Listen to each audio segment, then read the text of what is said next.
Audio eraser. So this is a clip from a bar in Thailand. And when I play this, you're going to hear music, but you're also going to hear people. You're going to hear crowd noises like laughter, coughing, talking, which is not good, right? If you're at an event like this and you want to get clean audio, everyone's just polluting your sound.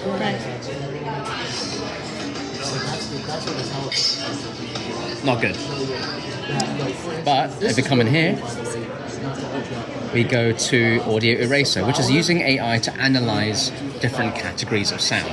So in this case, it's identified voices, music, crowd noise, and background noise. And if I press automatic, it takes that down automatically to -90. I'm going to take voices down as well. Maybe I'll turn the music up a little bit. And now you're just going to hear the music.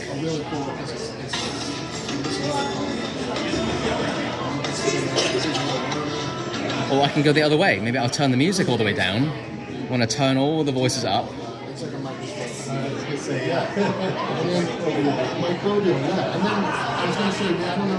So now you hear everyone else but the music.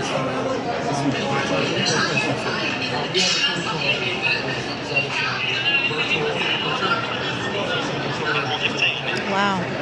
So, you know, if you're interviewing someone or you're filming a scene or whatever and you get people just messing up your audio, you can clear it up so easily. Right. Right? That's perfect, yes.